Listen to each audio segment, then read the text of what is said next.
E aí, gente, welcome to my channel. Let's go!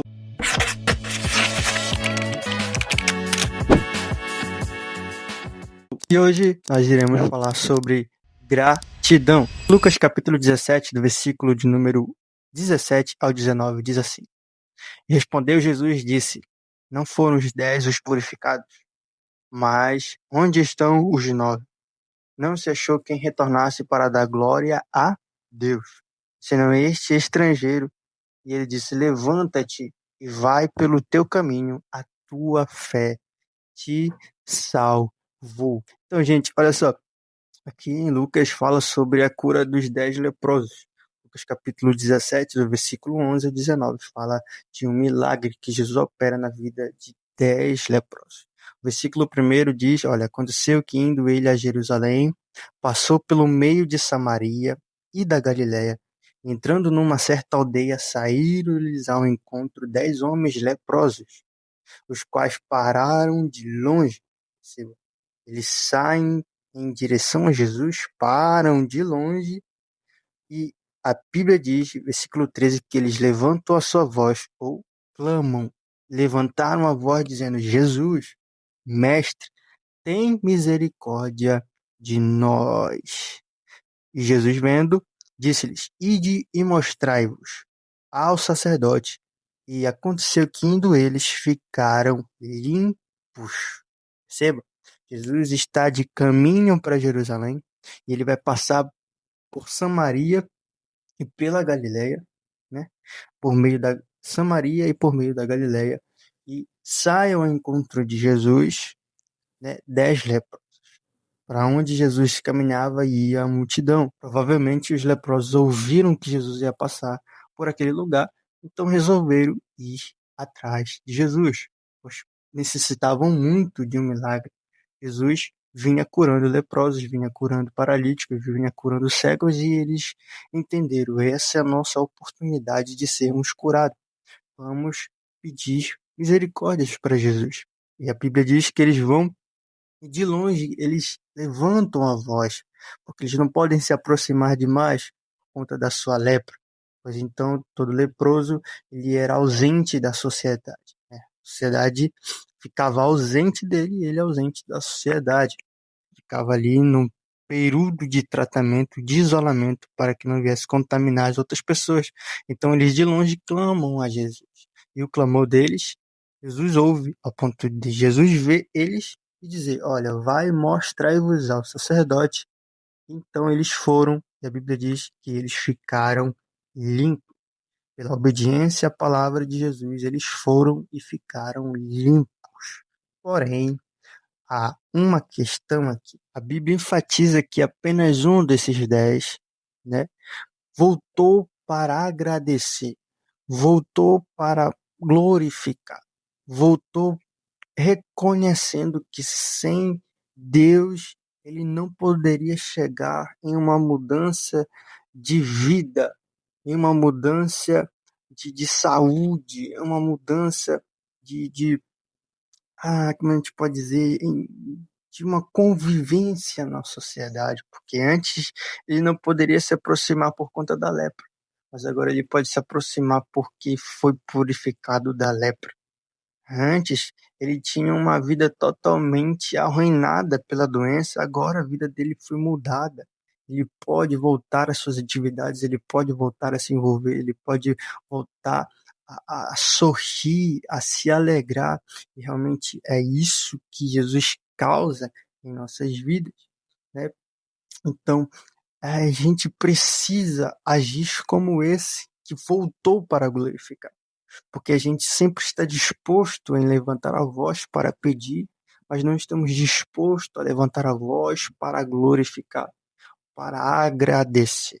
Queremos apenas as bênçãos, mas não queremos agradecer aquele que nos abençoou. E a gratidão é nítida aqui e demonstra o quanto esse homem é humilde, ao ponto dele se aproximar de Jesus e cair sobre seus pés, ficar com o rosto sobre a terra e dar-lhe graças. E dá-lhe graças. Ele dá graça por aquilo que aconteceu na vida dele. Percebe? Existe uma mudança na vida dos 10 leprosos, porém apenas um volta para agradecer. apenas um volta para glorificar. Os outros 9 podem ter mudado de vida, mas esqueceram de ser grato.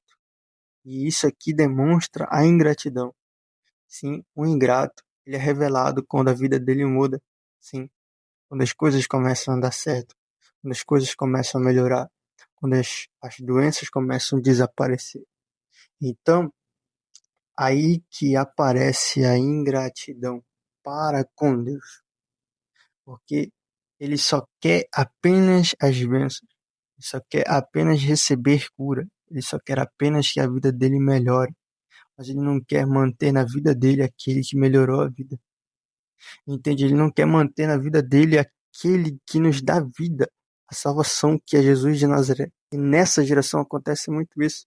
Muitas pessoas vão em busca de Jesus apenas pelas bênçãos, e quando recebe as bênçãos, ele não volta para agradecer, não volta para ficar aos pés de Jesus, não volta para glorificar a Deus, não volta para criar intimidade, não volta para criar relacionamento. Não, ele simplesmente vai e não volta mais, porque já recebeu o que queria. Só que Jesus é tão lindo e maravilhoso aqui, é que ele não cura esperando algo em troca. Jesus não faz milagre esperando algo em troca. Porém, o mínimo que devemos fazer é ser grato. Isso é o mínimo que devemos fazer. É ser grato por aquilo que ele fez, por aquilo que ele tem feito, por aquilo que ele ainda vai fazer sobre a minha e a sua vida. Então seja grato. Seja grato a Jesus. Isso é o mínimo que você pode fazer. Ele não espera nada em troca. Ele faz tudo por graça. É um presente. Ele dá de coração. E ele não pede absolutamente nada em troca. É o mínimo que nós devemos fazer, é ser grato a Jesus. Ser grato por aquilo que ele fez na cruz do Calvário também, por nossas vidas, perdoando nossos pecados, levando sobre si nossas enfermidades. E aqui eu leio um texto aqui de Paulo, olha só, em 1 Tessalonicenses, capítulo 5, versículo 18, a Bíblia diz: em todas as coisas dai graças, porque esta é a vontade de Deus em Cristo Jesus para convosco. Qual é a vontade de Deus? É que em todas as coisas nós venhamos ser gratos. Essa é a vontade de Deus. Então, você quer executar a vontade de Deus, seja grato. Se nós quisermos fazer a vontade de Deus, uma dessas coisas é ser grato, é expressar gratidão, é não ter uma mentalidade de alguém ingrato que recebe e esquece de quem recebeu. É honrado e esquece por quem foi honrado. Então, que a nossa mente venha a ser igual desse homem, venha a ser grato. Nós venhamos sempre se humilhar, porque sem Jesus nós não somos nada. Se não fosse ele na nossa família, se não fosse ele na nossa casa, se não fosse ele no ministério, o que seria de nós? Então, seja grato, meu irmão, seja grato, minha irmã, por aquilo que você já possui, por aquilo que você já adquiriu. Às vezes a gente reclama demais da vida e olhe para a realidade de outras pessoas, né, que podem estar passando por uma dificuldade bem mais severa, bem maior. Então, seja grato por aquilo que Jesus já tem feito em você. Seja grato pelo fôlego de vida. Seja grato pelo pão de cada dia. Seja grato pelas dificuldades que muitas das vezes servem para te alinhar ao propósito de Deus. Seja grato em todas as coisas, porque essa é a vontade de Deus em Cristo Jesus para convosco. Amém? Então, Deus te abençoe. Obrigado por ter assistido esse vídeo até o final. Deixe seu like, se inscreva no nosso canal se não for inscrito, compartilhe para mais pessoas serem alcançadas e abençoadas por essa mensagem. Assim, eu me despeço. Tchau, tchau. Deus te abençoe.